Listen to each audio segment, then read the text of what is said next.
Welcome to Ponmani hotel YouTube channel. இன்றைக்கி வந்து நம்ம ஒரு முட்டை பணியாரத்தை வச்சு சூப்பரான ஸ்பைசியான ஒரு முட்டை கிரேவி தான் பண்ண போகிறோம். இது கொஞ்சம் டிஃப்ரெண்ட்டாக இருக்கும் சாப்பிட்றதுக்கு. வாங்க எப்படி பண்ணுறதுன்னு பார்க்கலாம். இதுக்கு ஒரு 3 முட்டையை உடச்சி எடுத்துக்கிறோம். கொஞ்சம் எண்ணெய் சேர்த்துக்கலாம். வெங்காயம், பச்சை மிளகா, ஒரு பெரிய வெங்காயம், ஒரு 2 பச்சை மிளகா நம்ம காரத்துக்கு. இதை ஃபஸ்ட்டு வதக்கி நம்ம இதை முட்டையோடு சேர்த்துக்கலாம். முட்டையோடு சேர்த்து நல்லா மிக்ஸ் பண்ணி எடுத்துக்கணும். இப்போ வெங்காயத்தை சேர்த்துக்கலாம். நல்லா வதங்கி வர அளவுக்கும் நல்லா வதக்கி எடுத்துக்கிடுவோம். வெங்காயத்துக்கு தேவையான உப்பு, அப்புறம் மிளகாய் பொடி.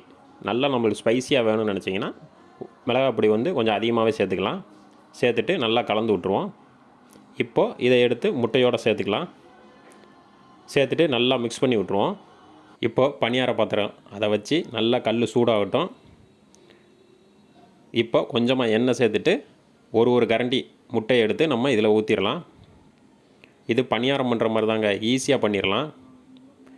பணியாரம் பண்ணுறத விட ஒரு சமயம் நம்ம கல் பாத்திரத்துலேருந்து அந்த பணியார சட்டியிலேருந்து வராமல் கூட இருக்கும். ஆனால் முட்டை வந்து ஈஸியாக வந்துடும். அதனால் ஈஸியாக செஞ்சு முடிச்சிடலாம். இந்த டிஷ்ஷை டிஃப்ரெண்ட்டாகவும் இருக்கும்.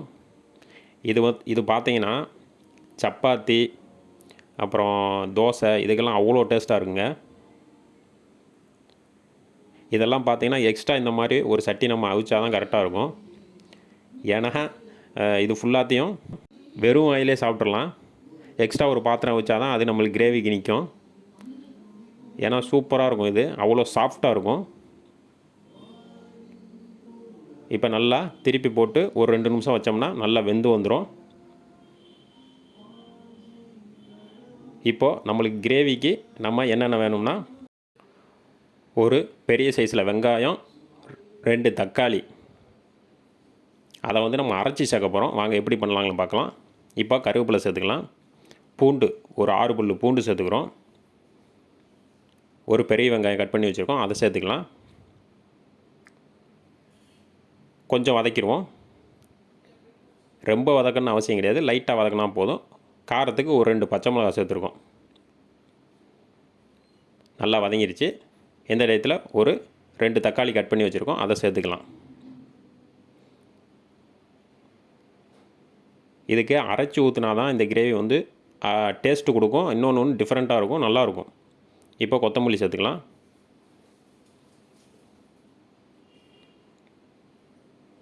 கொத்தமல்லி சேர்த்து லைட்டாக வதக்கி விட்ருவோம்.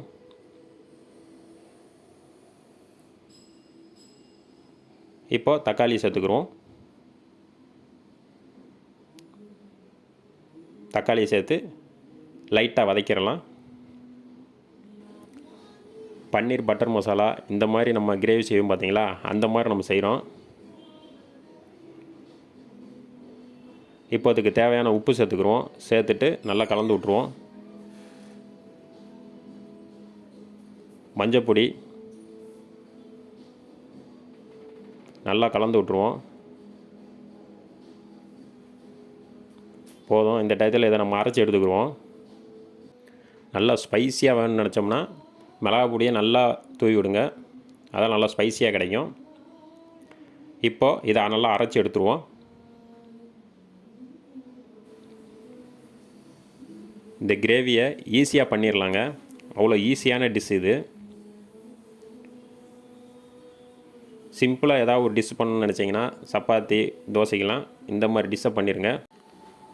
பட்டை, கிராம்பு, அப்படியே கொஞ்சம் அந்த ஸ்பைசிஸை நம்ம சேர்க்கும் போது இது ஒரு நல்ல ஃப்ளேவர் கிடைக்கும். அதுக்காக நம்ம அதை சேர்த்துக்கிறோம். சேர்த்துட்டு சின்ன வெங்காயம் கட் பண்ணி வச்சுருக்கோம், அதை சேர்த்துக்கலாம்.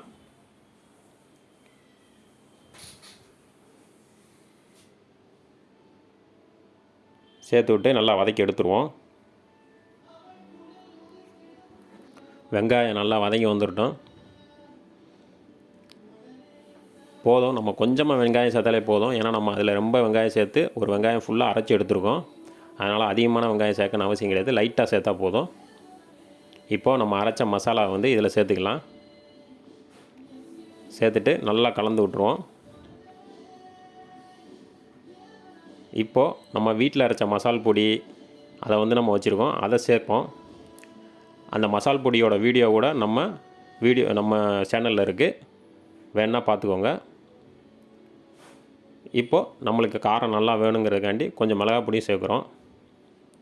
சேர்த்துட்டு நம்ம மசால் பொடி வீட்டில் அரைச்ச மசால் பொடி வச்சுருக்கோம், அதை சேர்க்கலாம். மசால் பொடி இல்லாட்டி அந்த இடத்துல மல்லிப்பொடி, மஞ்சள் தூள், மிளகாத்தூள் இதை சேர்த்தாலே போதும். மசால் பொடி நம்ம வீட்டில் அரைச்ச மசால் பொடி சேர்க்கும்போது டேஸ்ட்டு பார்த்திங்கன்னா ஒரு சூப்பர் டேஸ்ட்டு கொடுக்கும். அதுக்காண்டி தான் நம்ம அதை மாதிரி பண்ணுறோம். இப்போ அதை கலந்து விட்டாச்சு. அப்படியே லைட்டாக ஒரு கொதி வரட்டும். நம்ம வச்சிருக்கிற பணியாரத்தை எடுத்து இதில் சேர்த்து விட்ருவோம். இதில் நல்லா கொஞ்சம் ஒரு 2 நிமிஷம் நல்லா மிக்ஸ் ஆகி வந்தால் போதும். ஏன்னா ஏற்கனவே நம்மளுக்கு பணியாரம் சாஃப்டாக இருக்கும். இப்போ வந்து ஒரு கொதி வந்துருச்சா, இப்போ நம்ம அந்த பணியாரத்தை எடுத்து சேர்த்துக்கலாம்.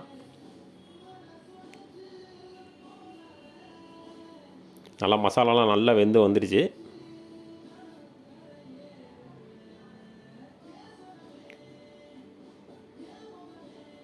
அந்த பணியாரம் பார்த்திங்கன்னா ஒன்று எடுத்தாலே ரொம்ப, அதாவது என்ன சொல்கிறது, உள்ளே ஸ்பைசிஸ் இறங்கும், லைட்டாக தான் இறங்கும்.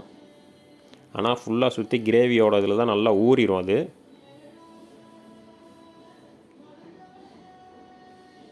இப்போது இது நல்லா வந்து கலந்து விட்டுட்டு ஒரு 2 கொதி வரட்டும், நம்ம இறக்கிடலாம். அவ்வளோதான், ஈஸியாக செஞ்சு முடிச்சிடலாம். பார்த்திங்கன்னா நம்ம பருப்பு உருண்டை குழம்புன்னு சொல்லுவாங்க, அந்த மாதிரி இருக்கும் அது. அவ்வளோதான், நல்லா கொதி வந்துருச்சு. இப்போ மூடி போட்டு லைட்டாக மிக்ஸ் ஆகி வரட்டும், ஒரு 2 நிமிஷம் விடுவோம்.